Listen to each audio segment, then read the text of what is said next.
concept that I'm talking about is called agency, and Janet Murray describes it as essentially being a recipe for digital pleasure, if you will. When you play a game and you enter a digital world, it's very easy to believe that any digital world that's rendered with enough fidelity is going to, produce pleasure in a person that's visiting that world. But there's actually a few other pieces to it that make it pleasurable that I found were not so obvious.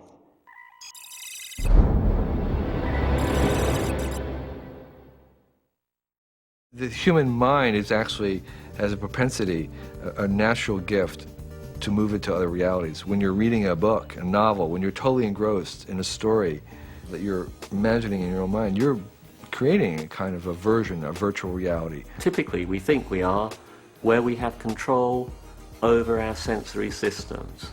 So, I can move my eyes around, and I think I am wherever that can be done. So telepresence, all the new technologies of telepresence rely on this.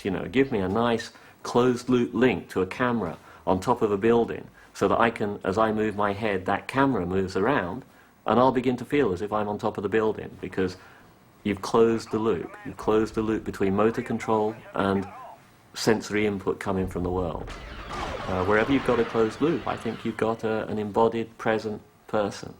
I mean, that's one of the ways in which video games are absolutely the quickest way to glimpse the future, and glimpse the future in a very serious way. I mean, not just, oh, these terrible games, the kids are wasting their time. We're actually exploring what it's like to interact with intelligent software that is posing as some kind of life form and interacting with us in a pretty rich way. And millions of kids, not kids anymore so much, but millions of people from 10 to 40 are interacting with these artificial intelligent kind of creatures every single day. It's become a part of mainstream life, but we don't think of it as being that significant because it's all off in this world of games. But in fact, it's maybe the most interesting thing happening technologically right now.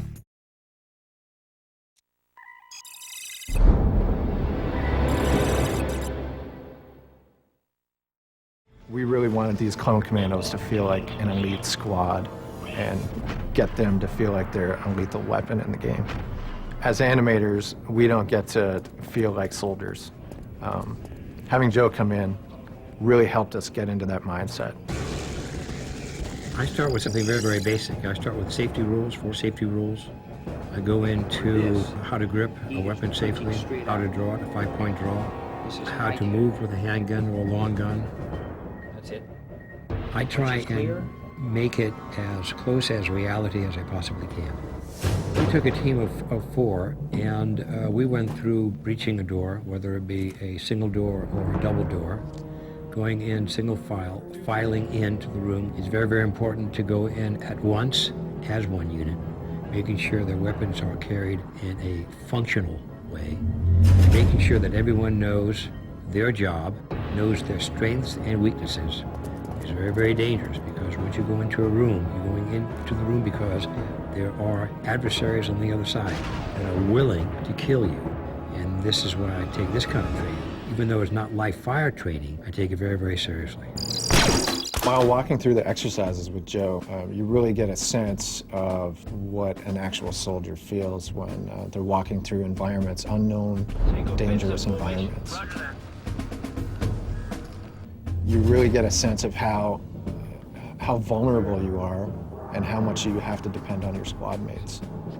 The team then took this information and training into the digital realm, infusing the commandos with military precision and professionalism.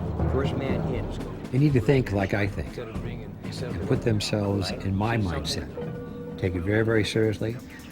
Think of them being fired upon, getting hit, getting hurt, and getting themselves killed. Once you put yourselves in that kind of frame of mind, you will do everything that you can correctly. 7, 6. Scorch is back and ready to go. 4, 3. How was that? 2, 1. Stand back!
We have all but destroyed the Jedi Knights. The old Republic is crippled. They can do nothing to stop us now. But there is one thing standing in our way. One last Jedi who has yet to choose his true role in the galaxy. If he joins us on the path to darkness, those who fight alongside him will follow. But if he takes the path of a Jedi, those who join him will feel the vengeance of the dark side.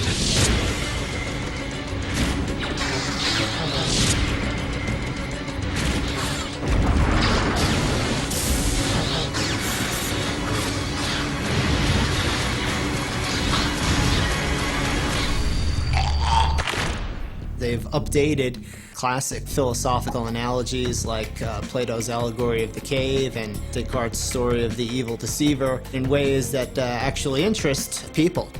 Each character and each symbol is also sort of a hypertext of metaphor, of illusion in philosophy, in math or science, physics, biology, in computer language, and in religion. It's a story of enlightenment. A way of looking at the world, a way of being in the world, a way of treating other people, a way of relating to authorities, a way of relating to underlings. God damn it, Morpheus.